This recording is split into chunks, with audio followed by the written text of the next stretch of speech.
हे friends, स्वागत है आप सभी का movie stock movie explain channel पे, जिस पर आज मैं रिकैप करने वाली हूँ नेटफ्लिक्स पर साउथ कोरिया का हाल ही में रिलीज हुआ क्राइम ड्रामा और थ्रिलर शो जिसका नाम है अ मॉडल फैमिली। तो चलिए अब आपका टाइम बिल्कुल भी ना वेस्ट करते हुए शुरू करते हैं इस वीडियो को, वो भी स्पॉइलर वार्निंग के साथ। लेकिन उससे पहले मेरी एक छोटी सी रिक्वेस्ट, वीडियो को लाइक, शेयर और चैनल को सब्सक्राइब करने की। सीरीज की शुरुआत हमें प्रोफेसर पाक डोंग से दिखाई जाती है, जो एक यूनिवर्सिटी में असिस्टेंट प्रोफेसर है, जिन्हें अपने प्रमोशन की काफी घाई है क्योंकि वो अपनी फैमिली को एक बेटर केयर देना चाहते हैं, जिस कारण वो अपने एक स्कूल फ्रेंड यानी कि अपने ही एक प्रोफेसर बियोंग को ब्राइब देते हैं, वो भी प्रोफेसर किम को देने के लिए, जो इस यूनिवर्सिटी के डायरेक्टर का बेटा है। लेकिन थोड़े दिनों बाद कि प्रोफेसर किम को सेक्सुअल असॉल्ट के लिए अरेस्ट कर लिया गया है, जिस कारण वो प्रोफेसर बियोंग के पास पहुँचते हैं ताकि वो अपने पैसे वापस ले सके। लेकिन वो उसे यही बताते हैं कि तुम्हें ना ही पैसे मिल रहे हैं और ना ही प्रमोशन। जो बात सुन प्रोफेसर पाक पूरी तरह टूट जाते हैं क्योंकि उन्होंने जो पैसा दिया था वो अपने सेविंग फंड में से दिया था, जिसे उनकी वाइफ यून जून ही अपने बेटे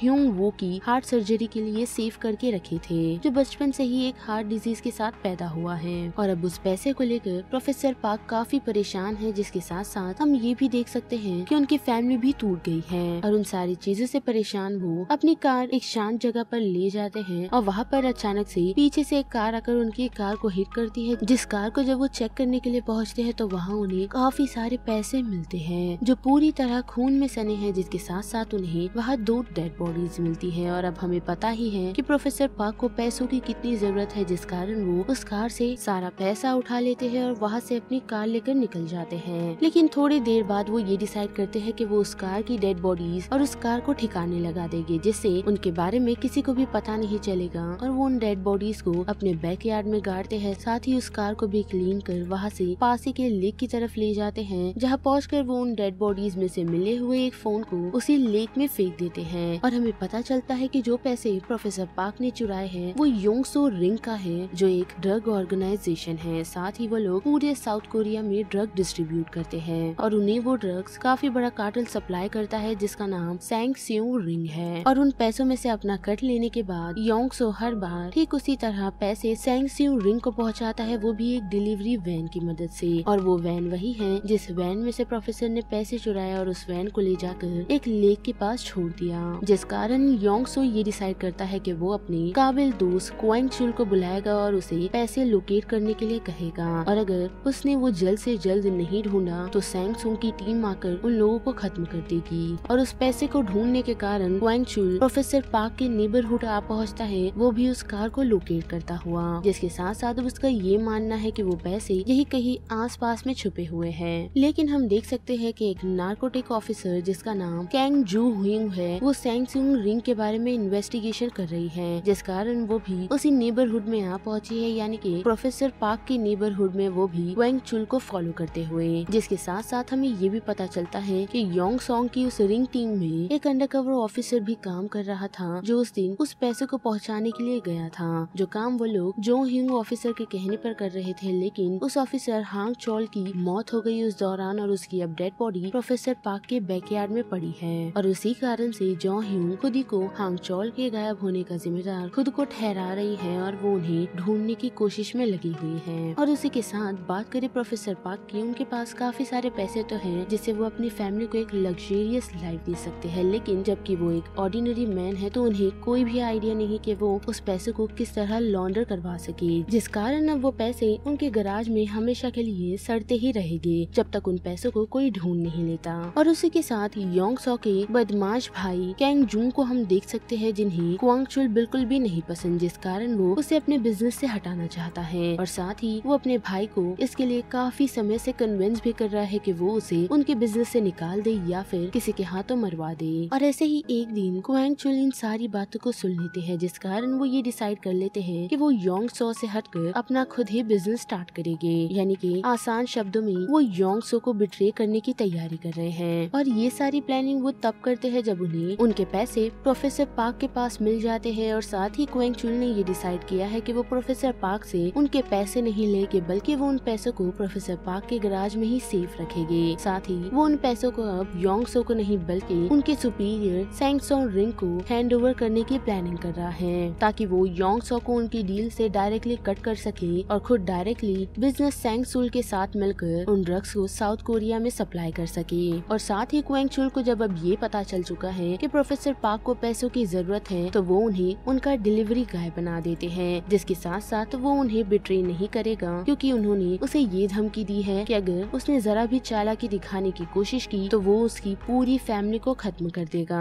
जिस कारण प्रोफेसर पार्क चुपचाप उसके ऑर्डर को मानते रहते हैं। और जैसा कि हमें पता है कि उनका काम डिलीवरी करने का है, जो डिलीवरी और किसी चीज की नहीं बल्कि उसी ड्रग्स की है, जिसे करते करते हम देख सकते हैं कि प्रोफेसर पार्क में थोड़े बहुत ट्रांसफॉर्मेशन हो जाते हैं, यानी कि वो थोड़े बहुत चालाक बनने की कोशिश कर रहे हैं। जैसा कि उनकी वाइफ ने उन्हें हमेशा कहा है कि वो एक असली फैमिली मैन बनके उनकी फैमिली को अच्छे से संभाले। और इस शो के एंड में हम ये भी देख सकते हैं कि सेंग स्यूंग रिंग का एक मैसेंजर क्वेंग चुल को ये क्लियर कर देता है कि अगर जो भी उनके पैसे उन्हें वापस ला के देगा तो उनके मास्टर ने ये डिसाइड किया है कि वो उसी शख्स के साथ ड्रग्स की डील करा करेंगे। और उसी कारण से घाई में योंग सो वो किम के साथ हाथ मिला लेता है ताकि वो दोनों मिल क्वेंग चुल के अगेंस्ट हो जाए। और बात करें मिस्टर किम की, तो वो एक छोटा मोटा सा ड्रग सप्लायर है। और जैसे ही ये बात उसी सेंग सुल रिंग के मैसेंजर को पता चलती है कि वो लोग उन्हें बिट्रे करने की कोशिश करने वाले हैं, जिस कारण वो ये डिसाइड कर लेता है कि वो उन लोगों को अच्छा सबक सिखाएगा। साथ ही हम योंग सो के भाई कैंग जुंग को भी देख सकते हैं, जिसने ये डिसाइड किया है कि वो अपने भाई को डबल क्रॉस करेगा, वो भी मैसेंजर के साथ मिल, ताकि वो सारे पैसे मैसेंजर को दे दे और अपने भाई योंग सो को उसके बिजनेस से निकाल उसके बिजनेस पर अपना कब्जा जमा ले, क्योंकि योंग सो ने कभी कैंग जुंग की इज्जत नहीं की। लेकिन उसी के साथ हम ऑफिसर कैंग जोंग हुयुंग को देख सकते हैं, जो इन्हीं सारी चीजों पर अपनी नजर गड़ाए बैठी है, और साथ ही प्रोफेसर पार्क के उस गराज पर भी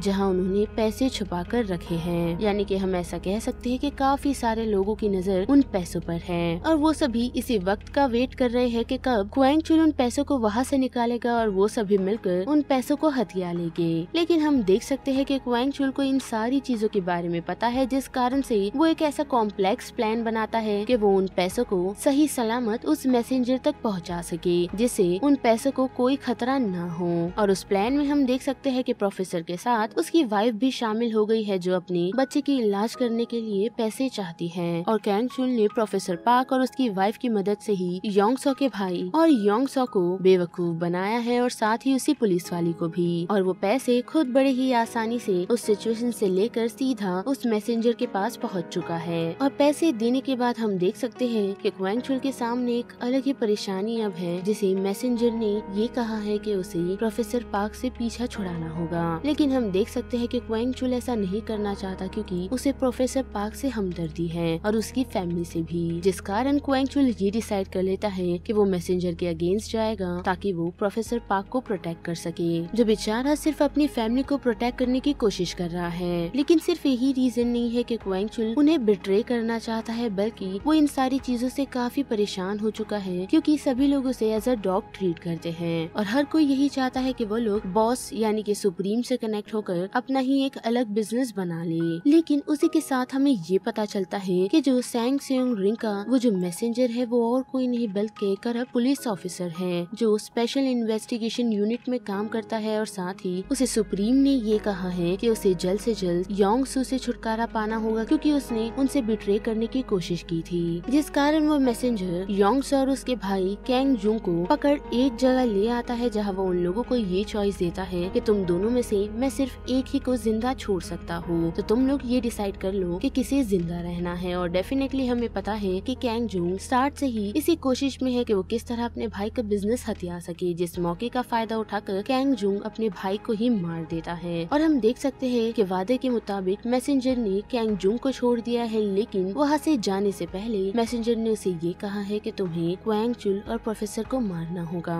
जो बात सुन कैंग जुंग अब ये सोचने पर मजबूर है कि क्या सच में मैसेंजर उसे इस काम के बाद छोड़ देगा, जिस कारण वो उसी ऑफिसर कैंग जो ह्यूंग से डील करता है और उसे उस करप्ट ऑफिसर के बारे में बता देता है, जिसने योंग हांग चिल को मारने का ऑर्डर दिया था। और जैसे ही कैंग जो ह्यूंग को पता चलता है कि वो शख्स और कोई नहीं बल्कि उन्हीं की स्क्वाड की लेफ्टिनेंट मुंग जुंग है, तो वो उसके खिलाफ सबूत इकट्ठा करने में जुट जाती है। और इन्हीं सारी रिसर्च के दौरान कैंग जो ह्यूंग की उसके जूनियर ऑफिसर यून सेओ से एक अच्छा ही बॉन्ड क्रिएट हो जाता है, जिस बॉन्ड के कारण जो ह्यूंग सिर्फ यून सेओ पर ही ट्रस्ट करने लगी है, जिस कारण से उसने मून जूंग के बारे में उसे सारी डिटेल दे दी है और साथ ही उसने ये भी बता दिया है कि कैंग जुंग शुरुआत से यू हांग चोल की डेथ में शामिल था। और उसी दौरान प्रोफेसर पार्क को भी ये पता चला है कि जिस शख्स को उसने अपने बैकयार्ड में गाड़ा था वो एक पुलिस ऑफिसर है और साथ ही उसकी वाइफ का स्कूलमेट के साथ साथ उसकी वाइफ का उसी ऑफिसर के साथ अफेयर भी चल रहा था, जो डिटेल उसे और कहीं से नहीं बल्कि हांग चोल के सेल फोन से पता चली है। और जबकि अब प्रोफेसर पार्क को हांग चोल के पुलिस ऑफिसर होने के बारे में पता चला है तो उसे अब ऐसा लगने लगा है कि वो पुलिस ऑफिसर एक प्रॉपर फ्यूनरल डिजर्व करता है, क्योंकि जैसा कि हमने देखा था कि कैंग जोंग ह्यूंग ने प्रोफेसर पार्क के डैड को उनके घर में इन्वेस्टिगेशन करने के लिए भेजा था, जिनकी मुलाकात प्रोफेसर पार्क से काफी सालों से नहीं हुई थी। और उसी दौरान प्रोफेसर पार्क के डैड को उस डेड बॉडी के बारे में पता चला, जिस कारण प्रोफेसर पार्क के फादर ने ये डिसाइड किया कि वो उन डेड बॉडीज को यहाँ से कहीं और छुपा देगा, क्योंकि उसे इतना तो पता चल गया था कि कैंग जोंग ह्यूंग को इस बात की भनक हो चुकी है कि प्रोफेसर पार्क ने उसके बैकयार्ड में कुछ तो गाड़ रखा है। और उसी कारण से थोड़े दिन बाद ऑफिसर कैंग जोंग ह्यूंग ने अपनी पूरी टीम के साथ मिलकर प्रोफेसर पार्क के बैकयार्ड को खोद दिया, लेकिन वहाँ उसे हांग चोल की डेड बॉडी नहीं मिली, जिस कारण वो काफी दुखी हो गई थी। और साथ ही प्रोफेसर पार्क ने अब ये डिसाइड कर लिया कि वो हांग चोल की उस डेड बॉडी के बारे में कैंग जोंग ह्यूंग को बता देगा, वो भी हांग चोल के फोन की मदद से।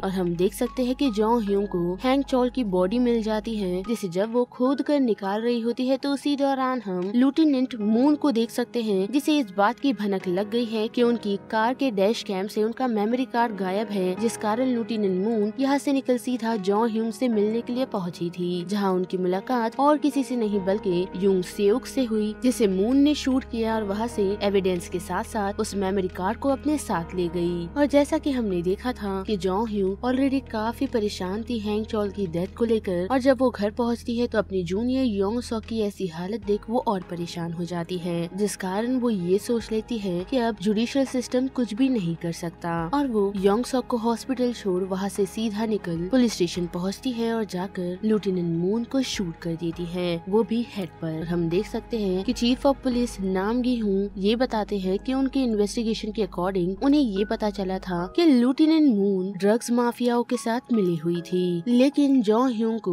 उसकी जॉब से निकाल दिया गया है, वो भी कानून को अपने हाथ में लेने के कारण। साथ ही उसके जूनियर ऑफिसर यूंग सेओक की भी मौत हो गई है। तो फिर से आए कैंग जुंग की तरफ, जो क्वेंग जुंग को मारने में नाकामयाब हुआ है और साथ ही अपनी जान भी गवा बैठा है, जिस कारण मैसेंजर ने ये डिसाइड किया है कि वो ये काम खुद ही पूरा कर लेगा। और उसने क्वेंग चुल को मिलने के लिए उसकी एक जगह पर बुलाया है, लेकिन क्वेंग चुल को ऑलरेडी उस मैसेंजर के इंटेंशंस के बारे में पता है, जिस कारण वो उसकी बुलाई हुई जगह पर उस मैसेंजर के पहुंचने से पहले ही पहुंचता है, जहां उसे एक शख्स मिलता है और उसे ये पता चलता है कि इसी शख्स की मदद से वो लोग सुपीरियर यानी कि लीडर से कांटेक्ट करते थे, जिसे इन सारी चीजों के पैसे दिए जाते। और हम थोड़े समय बाद देख सकते हैं कि मैसेंजर भी वहां आ पहुंचा है, लेकिन क्वेंग चुल उस जगह पर ऑलरेडी छुपकर बैठा हुआ है। और उसके आते ही क्वेंग चुल मैसेंजर पर हमला करता है और उनकी इंटेंस फाइट के बाद हम देख सकते हैं कि क्वेंग चुल फाइनली मैसेंजर को पकड़ने में कामयाब होता है और उसे मारने में भी। लेकिन मरने से पहले उस मैसेंजर ने क्वेंग चुल को ये वार्न किया था कि अगर उसने उसे मार दिया तो वो काफी बड़ी प्रॉब्लम में फंस सकता है, जो बात से डेफिनेटली क्वेंग चुल पहले ही वाकिफ है और उसे पता है कि उसे आगे किन सारी चीजों का सामना करना पड़ेगा।